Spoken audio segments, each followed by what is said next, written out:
Hello guys, we have right here the Cidoo V75 Pro mechanical keyboard which was sent over to us by EasyPC for an honest review. Now with that out of the way, this keyboard is the big brother of the one's favorite keyboard in my lineup, the Cidoo V65, which I reviewed sometime late last year or early this year. I forgot already. The V65 was an awesome kit. It was released by Final Key, and now we have this released by Cidoo himself. I really love the V65 kit, although for me there were improvements here and there that needed to be done, and I think the V75 Pro have addressed some of those issues, which makes this keyboard really a worthy 75% to consider if you are on the lookout for a 75% keyboard. Now here's a quick summary of the specs of the Cidoo V75 Pro. It's a 75% layout mechanical keyboard, full aluminum case, gasket mounted with a knob. It has a PBT cherry profile keycaps that are really thick. It comes in with the matte linear switch, which are really good on the thockier muted sound profile, and out of the box they are so smooth I don't even need to lube them up. It has a knob. It has tri-mode connectivity. It is VIA compatible both on its wired and wireless version, something that we don't see very often. And all of these at a very attractive price point of 6,950 pesos. That is crazy. Failed to mention it's south facing. It has perky RGB. Almost everything that you would want in a mechanical keyboard. All right, and so how does it sound out of the box? Here's the sound test.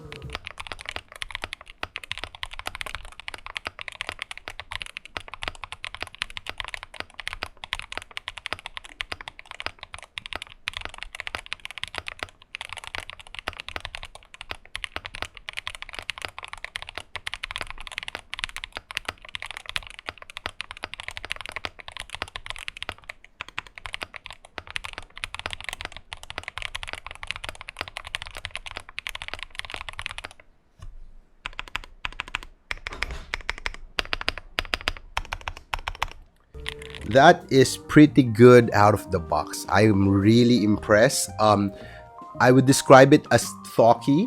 There's a little bit of hollowness, which is expected of budget aluminum cased keyboards at this price point, but that is very easy to fix with a force break mod. The sound kinda lean towards the muted sound profile, a bit foamy, but again, at the end of the day, the sound profile is preference, and I think it's a good move for Cidoo V75 to have such sound profile, because a lot of people wanting to get this keyboard at this price point would be leaning towards more on the thockier, foamier sound profile. What I did love about the Cidoo V65 that I had before was that keyboard really sounded good even without the foams. All right, and we will find out if this keyboard can be the same, or if the same can be said with this keyboard as well. All right, so I modded this keyboard up. I opened this keyboard. What I did was a force break mod, and it was really surprising that once I opened it up, there's a kind of force break mod already within the keyboard itself, something that Keychron already did with their dual gasket mounting, quote unquote, design, and you see that here as well, but in my opinion it's not sufficient, so I did my own force break mod with a 2-layer of Tamiya tape all around the keyboard. All right, some changes that you might note: the screws are now outside, which I really love, because for the V65 the screws are hidden on the rubber feet, which means I had to remove the rubber feet prior to getting access with the screws, which is really cumbersome for me because I had to remove the rubber stickers and access the screws and then put them back. Now they addressed that perfectly, which is really good. This one is a neat feature as well. Right here we do have a Thundercat-ish logo, and I thought, what could this thing be? And lo and behold, if you slide it out, that is where you get the 2.4 dongle conveniently hidden over this port right here. Really, really impressive stuff there, right? So I opened up the keyboard, I removed the foams. Take note, it does have all the foam that you need inside. There's a lower protective film, a case foam, a PE foam, and a plate foam. So I remove all of those up to see how the keyboard would sound without the foams. I did notice that the gaskets were thicker on the lower part of the plate than on the upper part, which I think is a very unique and useful design, as you would need thicker gaskets when pressing down on the keyboard. So kudos for that design principle. Very simple, and yet I think it's very effective. As you can see, this keyboard is really bouncy if you run it without the foams. All right. The stabilizers are darn good. You could use them stock. No rattle. Feels good, sounds good. I did add up some lube on the housing. The wires, I think, were dry, but there's no rattle. There's no rattle, guys. So I love that. I didn't even disassemble the stabilizers, which for me is a very big plus because I hate modding stabilizers. And after doing those mod, I ended up putting a single layer of tape mod because I felt that it needed a little bit more pop.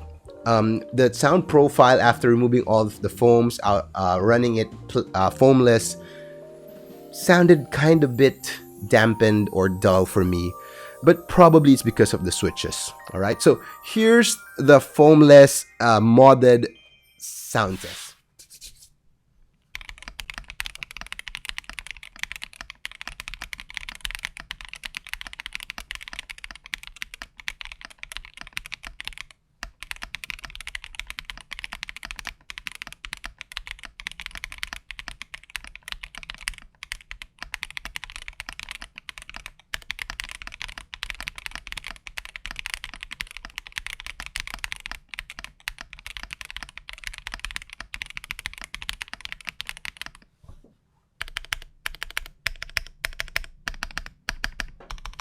There you have it. There you have it. It's really good.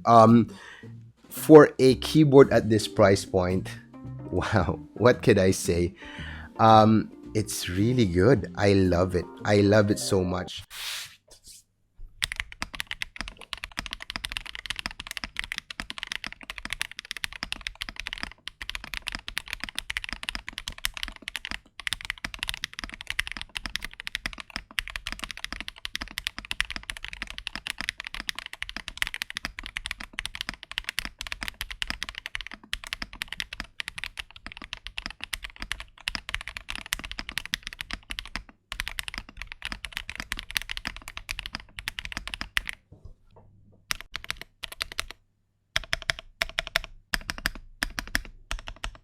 All right, that was with the CS Piano, the Akko CS Piano, one of my favorite switches this year.